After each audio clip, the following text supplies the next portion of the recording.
we're getting to the nitty-gritty here. To introduce today's outstanding speaker, comes to us.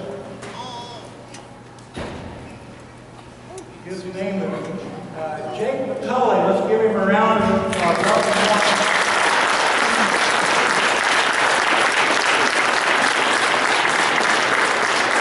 What a pleasure. You can all hear me now. Yeah. I actually have a pretty loud voice, so I'm going to hold the mic down here. Is that okay? Is that a good volume for everybody? Fantastic. I don't know how George Whitefield did it as a preacher that talked without a microphone. And I can't do this presentation without this. So, thank you all for joining us today. As we prepare for Christmas, one of the things I'm reminded of is the great bravery of the men that served in General Washington, Valley Forge, the surprise attack. If you haven't heard that story, please tune into it. It took a lot to get the liberties that we have right now. And I'm proud of each of you guys because when I was your age, I'm going to start talking like Jim pretty soon. Back when I was your age, I had no clue what the Constitution was. If you'd have said a Bill of Rights, I would have said, how much money do I owe? I had no concept of the values of America. I had no concept. I thought it was just about a party. That was my life. And as my life digressed, I got in a lot of trouble. By the time I was 17, I was kicked out of school. I didn't win any scholarships. I could have. I played varsity sports. 8th grade. I was very good at academics. But I bought into the lie of do what feels good and do whatever you want. Government and parents and power, they're the problem. So I was a little rebel. God changed my life in 1997. I went to Teen Challenge and I had a come to Jesus moment. You know what I'm talking about? Some of you conservative religions do not know what I'm talking about. And after that I started traveling to the country with a Christian rock band because kids love music, right? Yeah. Right. Would you rather be at a concert right now or listen to a bunch of boring adults? So we would play music, we would go into schools, and we'd share our life story about, things like suicide, drug use, depression, alcoholism, sex, drugs, stuff like that. And we did pretty well for a couple of years, but then all of a sudden we started getting the news media coming after us because we were Christian. And I thought, well, that's really weird. Isn't that what you want us to be? Do you want us to be Satanists? I was confused. They started saying things like separation of church and state, First Amendment. And I said, the First Amendment, what does that even mean? I had no clue. So I started studying the Constitution, and I started studying what they told me, because I don't like being told no, I want to do what you tell me I can't do. But now I'm not a radical anymore, I'm trying to obey the law and be a good person, so I started studying, and I found out, according to the Constitution, and according to the original intent of the Founding Fathers, we got things pretty screwed up. Has anybody ever read Alice in Wonderland? You're kind of going through the looking glass. You're seeing everything the opposite of what it's supposed to be. And I feel like we have come to that state in these United States. Who do we believe? Whichever party screams the loudest, or whichever one can convince us that the other one hates us? Listen, we're all Americans. There's one Constitution. You go to the Archives building in Washington, D.C., there's not a Democrat Constitution and a Republican Constitution. There's not a Democrat Declaration of Independence and a Republican Declaration of Independence. Those parties didn't even exist in the 1700s. We have one document that unites us under God, and that's what I want to share today. Institute on the Constitution is an organization that teaches the Constitution. That's why I'm so proud to be here, because you all have learned the Constitution. And let me just tell you, you're just getting started. You've really scratched the surface. When you dive down into this, we're going to be fascinated. My head exploded when I started to realize these truths. We have a course of study that is taught in all 50 states around the country. David Christmas, thank you for coming out. One of our instructors back there in the camera. You can get in touch with him if you want to take this course. We have churches that teach this course, schools that teach this course, open schoolers. It's a civics credit, and we have them all over the country.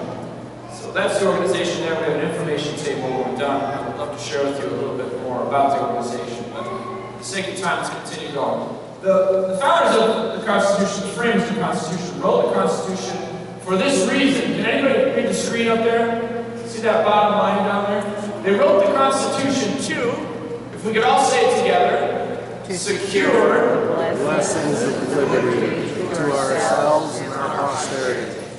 So what this organization does is pass liberty to our posterity. That's future generations. These are my children. They're much older now, but they were cuter then, so I like to use that picture. Elders talk like this. They're almost the size. My oldest son is a very smart, gifted young man. He was in college 2 years earlier, but he gave an answer at a confirmation class of his. The little girl sitting next to him said, "Pastor, how did he get so smart?"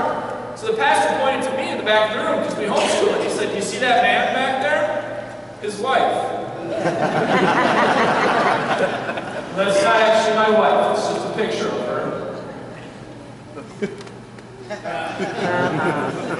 But that's my family. I wanted to introduce them to you. They get to travel with me from time to time, but right now they're waiting for me at home to get home. Bill of Rights. Let's go to the Fifth Amendment. Who read the Fifth Amendment over here? I think it was you, Gavin. I'm not sure if you all heard the Fifth Amendment. It's rather long. My oldest son has all the amendments memorized. And when he gave the Fifth Amendment, I could never memorize it. It's a very tricky amendment. But one of the key phrases in the Bill of Rights, let's read it together. No person Shall be deprived of life, liberty, or property without due process of law. All right, that's great. We read it. What in the world does that mean? LLP is what I call it. And if you're from the old school like I am, I like to sing the song, Are You Down with LLP? There's old people here. By nature song. OOP is very bad. I like LLP, okay? OPP. No person shall be deprived of life, liberty, or property. Unless you break the law, you cannot forfeit your right to life, liberty, or property. That is awesome. Because if you travel around the world, guess what? Your life, liberty, and property belongs to who? Maybe it's the thugs.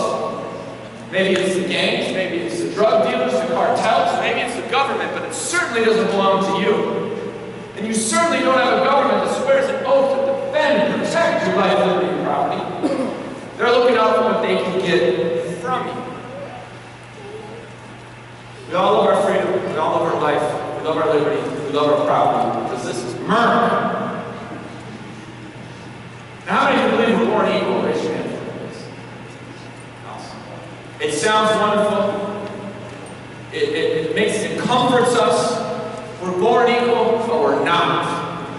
It says nowhere in any founding documents that all men are born equal. What does this say? Let's read the Declaration of Independence. We hold these truths to be self-evident that all men are Created equal. What did you say? Created equal. It doesn't say born. At what point are you created? Inside of the womb or outside of the womb? You're created inside the womb, because that would be really funny if you were being created out here, right? Imagine mom locking out. That would be strange. We're created equal. If you have to wait to be born to have the right to life, liberty, and property, then guess where it's not safe to be. If we can determine that life, it's inconvenient, let's get rid of it, then guess what comes next? When you get old, you get a hip replacement, and we all end up having to pay for it, but it's really expensive, and you're only going to live for a couple years anyways. You're not really worth anything in our culture. Forget the hip replacement, just sit in a chair, man. We don't determine the value of life, liberty, and property. We don't determine if you have the right to life, liberty, or property. Guess who does? The Creator. Isn't that beautiful? It says it right there. It's like the old ragu commercials. Does it have tomatoes? Yeah, it's in there. Everything I'm saying is in there. I can give this presentation at any school across the United States because it's historically factual. And I thank God that my rights come from my Creator. How many of you want government rights? Anybody? Because if you're a Democrat, you're not going to get any rights from the Republicans, right? And if you're a Republican, you're going to not get any rights from the Democrat, potentially. But if your rights come from God, can a Republican or a Democrat take your rights away?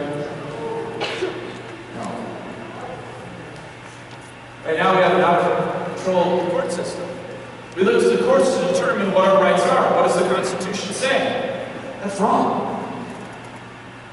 When a referee in a ball game makes a bad call, does that bad call now apply to every game moving forward? Can the referee come out at halftime and say, hey, you know what, Colts, good job, you're in the Super Bowl, you're winning 50-7, but we're going to make it so you don't get 2 downs to convert to a first. We're going to give the Vikings 3 lead right now.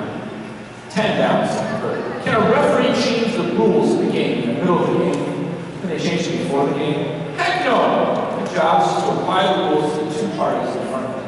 That's all the courts are designed to do. So if the court says it's okay to kill a created person in the womb, does that matter? Do a little research. Look into the Dred Scott decision. That was a Supreme Court ruling too, and it was nuts. So we don't listen to them.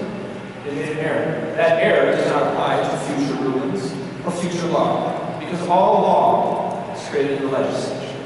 Does that make sense? A little civics lesson. So why was this Bill of Rights given? A right is something I have the freedom to exercise. So if I have the right to do something, I can do it. You can't prevent that. We listed 10 of those Bill of Rights earlier. But I don't have the right to break the law. See, that's called crime. We think now in America, well, freedom of speech, I can say what I want. No, there's boundaries there. You can't threaten somebody's life. You can't yell fire. You can't put liable. You can't slander somebody. That's called crime. I should know. When I was breaking the law as a young person, the police didn't show up and say, hey, you're under arrest. And the other officer looks at him and says, well, Jim, he's free to do what he wants. No! On the ground, here's the cops. You're now apprehended. You broke the law. You don't have freedom to do that. There is a law. And that law protects and it defends our rights. Freedom is found inside of the law. That law in America is the law of nature and nature's God. Does anybody know what our founders meant by that? The law of nature and nature's God? There's certain natural laws that you can't break. Gravity. If I run for Congress and we pass a bill that says you have the right to fly like Superman, okay? What's stopping you from flying? Gravity. Gravity hates women, right? So we need to get rid of it. We need to get rid of gravity. It's discriminatory. It hates us. It denies us the privilege and the right to fly. So we get the government to give us the right to fly. We make the Supreme Court say that gravity is illegal now. It's been discriminating us for 240 years. I know, this is insane, isn't it? Makes you want to roll your eyes, shake your nuts.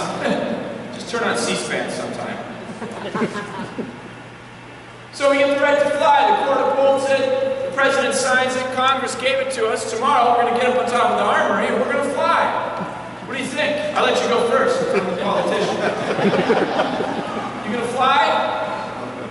Maybe for 3 seconds, but nothing can stop you from facing the ramifications of breaking God's law.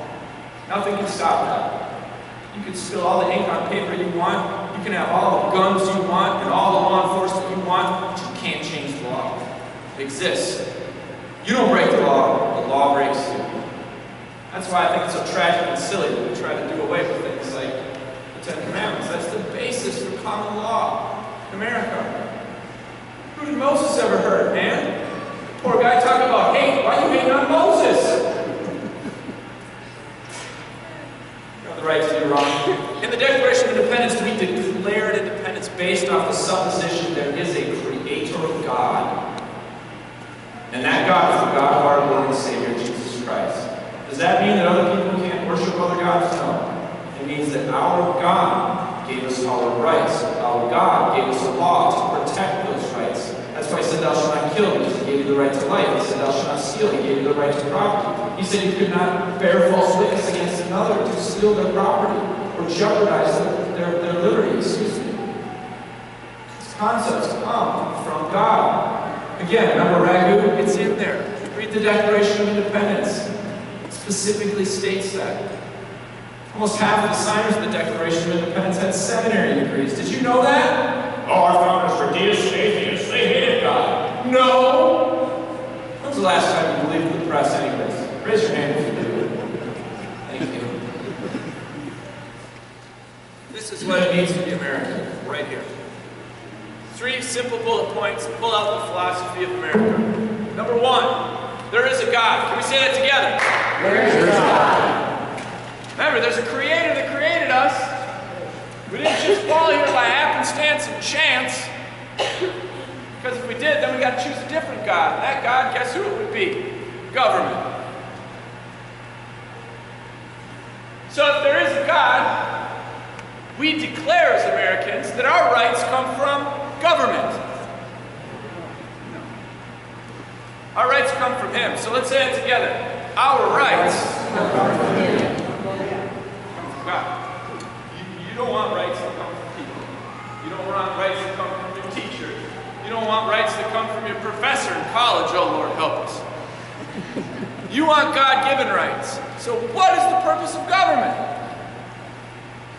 Right here. The purpose of civil government is to secure your rights, protect your rights. They don't give you rights, and they don't give you stuff. Because if they give you stuff, where do they get it from? Somebody else. I was in a college last week. I said, hey, how would you guys like free college? They're like, yeah! I would have said to them, yeah! Said, it's great, I'll give you free college, but 10 years from now, you got to pay for their college, and it's going to be more expensive, trust me. Not such a good idea anymore. This nonsense about free, nothing's free. Go to the tire shop, buy 3 tires, get 1 free. Just tell the mechanic, I'll just take a free one. Not gonna happen. The 7 articles of the Constitution were meant to be chalk lines on a football field. What happens if a man goes out of bounds on the football field? What do the referees do? They blow the whistle, they stop the play. Can I run out of bounds, run down to the 1-yard line, jump back in, and then score a touchdown? No. The play stops right out of bounds. The Constitution was meant to limit government and stop them when they go outside of the Constitution. So why did we come up with the Bill of Rights? Because the government can only do what we tell it to do. Most of you young people in here have played gaming systems, right? So people create programs of those. Have you ever been playing Minecraft and all of a sudden it jumps to Call of Duty? Do games do that? No. As a matter of fact, that's impossible. Because the guy who wrote the code wrote a specific code that can do no more. That is what the Constitution is. It is the code. And nowadays, I'm going to tell you what the government's doing. What's happening now is like, you and I get a little deal. Sarah, sorry, you're on that. What was your name? Lamar? Lamar, right? Lamar, you got a sweet car. What kind of car you got? You got a Dodge Charger. What year is that Dodge Charger, Lamar? 2018. Boom! Dodge Charger chilling in his garage. $3 million home. Lamar says, well, Jake, you look poor. Come on over here. I got a job for you. So I said, what's your job, Lamar? And he's like, listen, I'm going to the Bahamas for about 6 months. Okay? I need you twice a week come into my garage, door. Open the garage door, start my Dodge Charger so the gas doesn't get funky. Let it run for 5 minutes. Then leave. Shut the car off, shut the garage door. Do that twice a week. For my 6 months I'm gone, I'm going to pay you $7,000. I said, sweet, let's do it. You're on. Shake on it. You go to the Bahamas, you're chilling, you're having fun. You come back. You're excited to see the Dodge Charger. You open the garage door. Your bumper is laying on the ground. Your Charger is filthy, bro. There's a dent in the driver's side door. Who opened the car?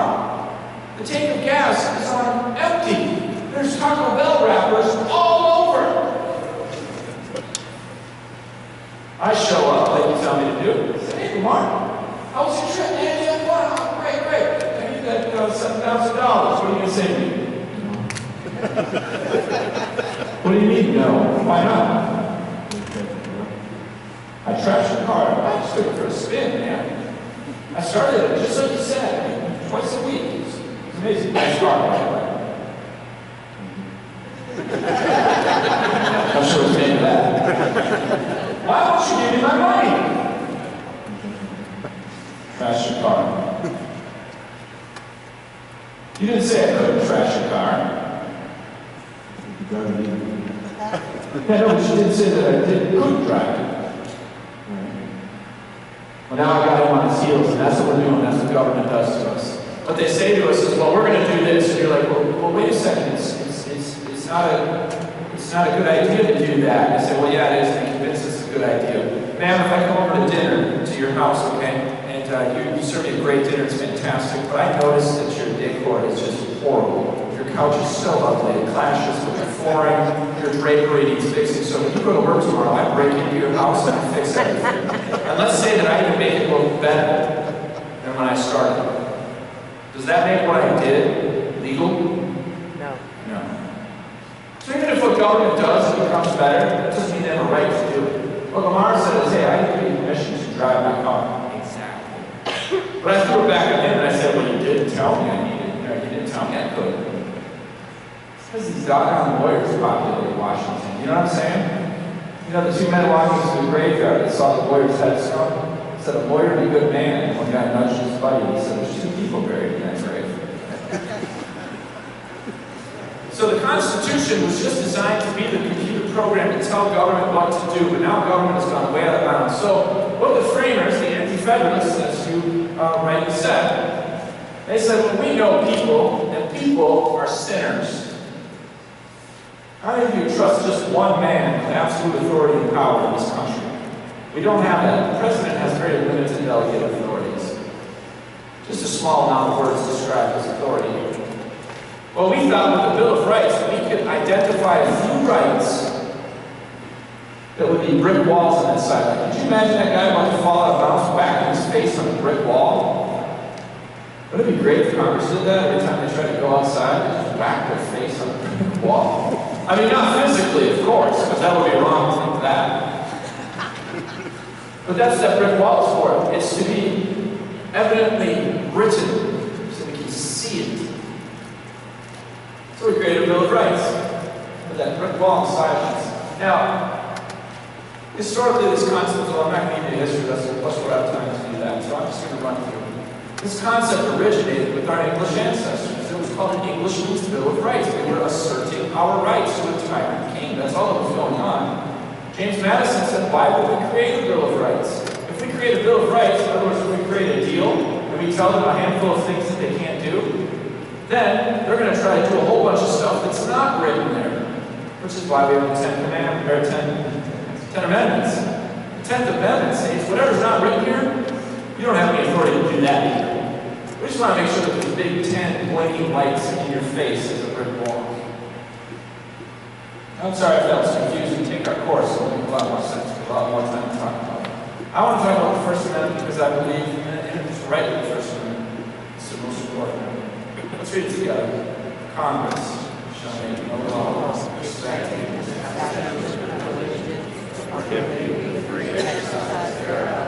or abridging the freedom of speech, or of the press, or the right of the people peaceably to assemble, and to petition the government for redress of grievances. Does it say anywhere in that First Amendment separation of church and state? Nope. No.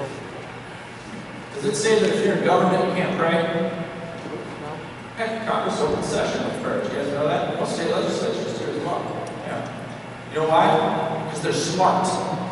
They know they can't do this on their own. That's insane. Liberty does not come from man. Liberty comes from our Creator. And liberty is sustained by Him as well.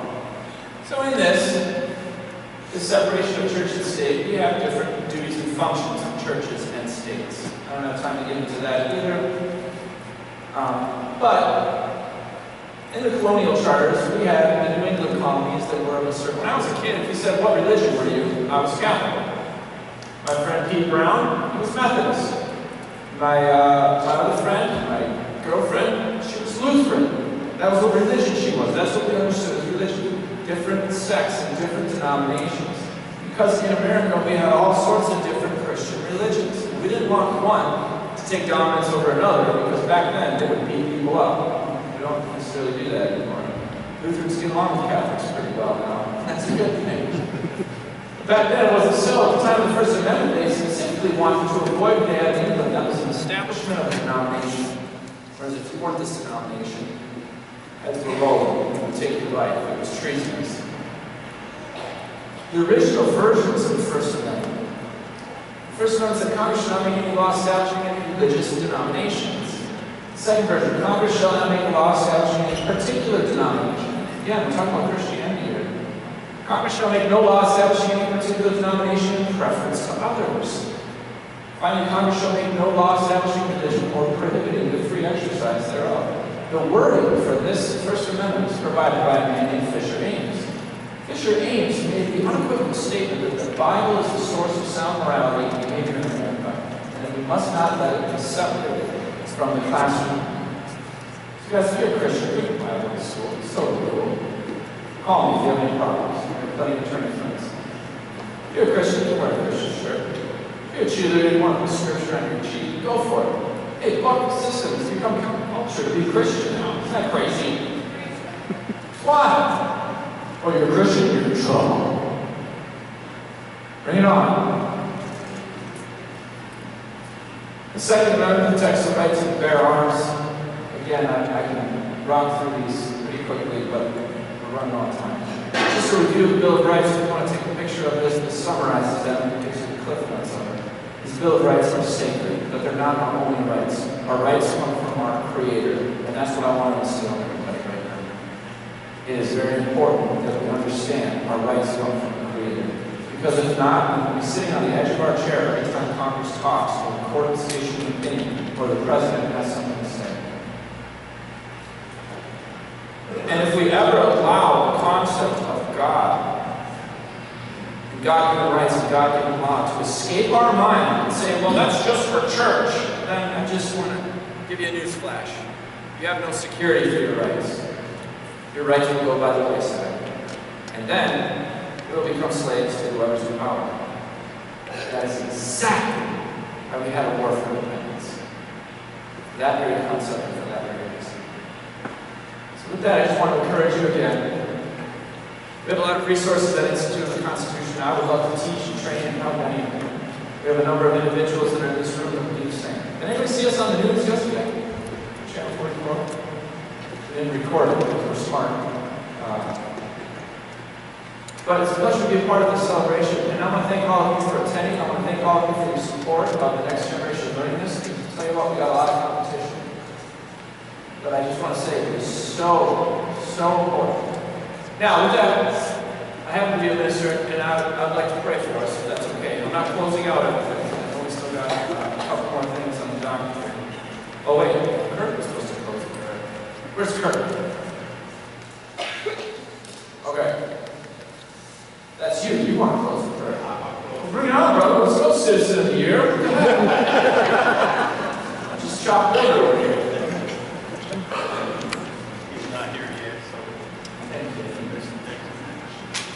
God bless you guys and congratulations on